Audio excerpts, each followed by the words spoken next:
The first race of the 2024 Formula One season for the Ferrari SF2-24 and the other F1 teams unfolded on Saturday, much like the upcoming race in Jeddah in just a few days. There were many uncertainties before this first Grand Prix, which, broadly speaking, we can say have been partially clarified after a thorough analysis. However, it will take at least another couple of events to fully understand the performance of the cars. Considering the available tire compounds for various drivers at the start of the race, all top drivers began with used red C3 tires. It's essential to note that this compound is challenging for the Prancing Horse, with a lower optimal operating window that is difficult to fully center. During the initial laps, Charles Leclerc might have pushed a bit too hard on the used C3, finding it challenging to manage temperatures. Listening to team conversations, the Monegasque driver communicated the fact that he experienced excessive rotation of the car. This indicates that the tire compounds, especially at the rear, experienced overheating.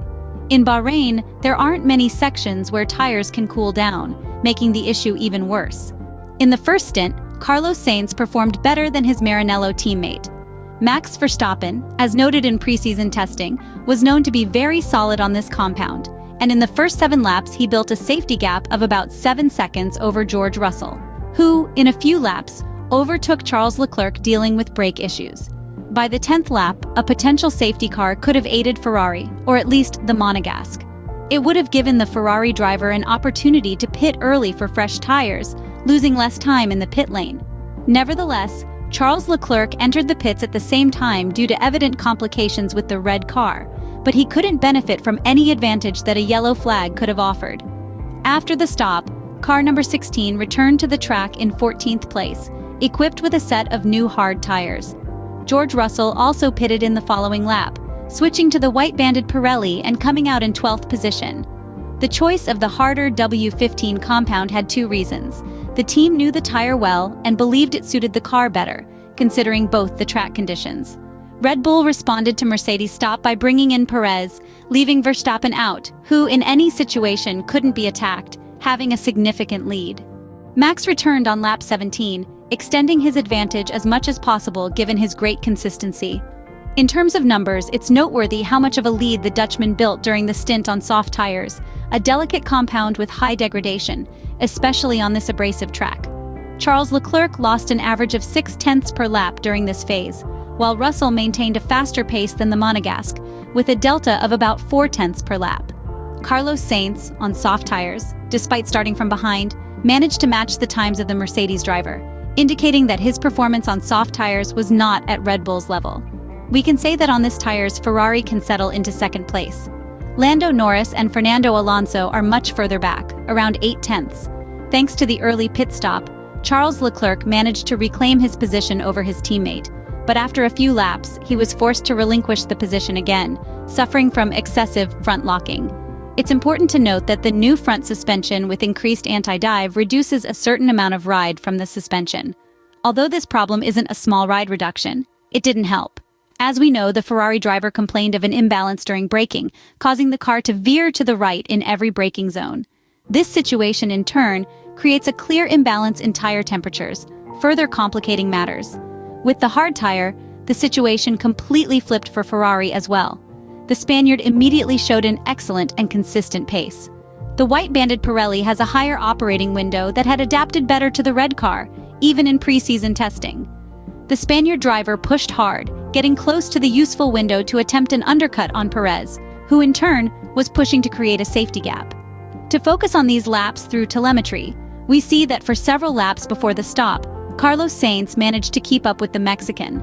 However, in the final phase, Checo improved by about 1/2. After that, it can be seen that the Spaniard attempted the undercut on the Red Bull driver without success. Mercedes, with George Russell, took a small step back with this tire.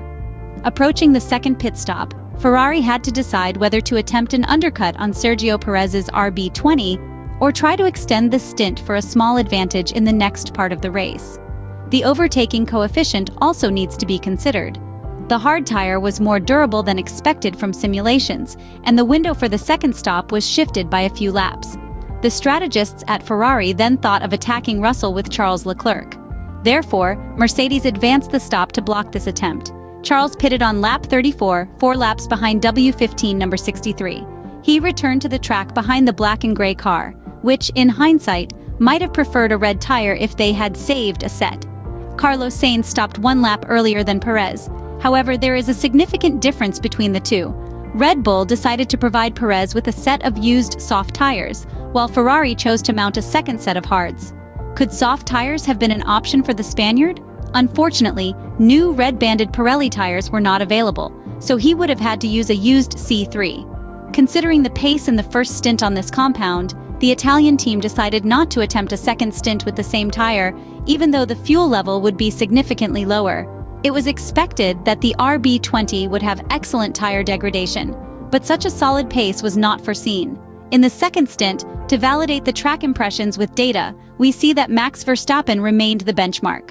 Carlos Sainz on the hard stayed within 0.2, while Russell had a gap of 0.4 per lap. It's interesting to note how the Dutchman actually had more degradation than Carlos Sainz. That being said, it must also be considered that the Red Bull driver managed his advantage in the final part of the stint.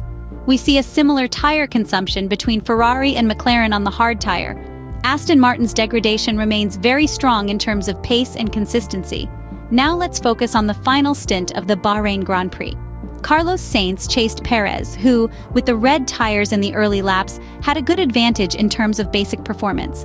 As we know and as seen several times last year, at some point, the soft compound undergoes a crossover. In other words, there will be a moment when the performance of the hard tire will be better than the soft, characterized by more significant degradation. However, on the RB20, the degradation manages to be significantly contained as the laps go by. Charles Leclerc, despite having a lot of problems with the braking system, managed to get close to George Russell, who was still struggling on the hard tire. The white tire fails to be well utilized by the W15, which struggles to put in a good pace. To sum up, analyzing the data that considers the race pace over the entire race, averaging over the lap, Ferrari confirms being the second force in this start of the season, 0.3 behind Red Bull. McLaren could even be the third, but it's about 0.6 behind RB20 and 0.3 behind SF24. Aston Martin and Mercedes are tied in terms of pure pace, 0.7 behind the leader.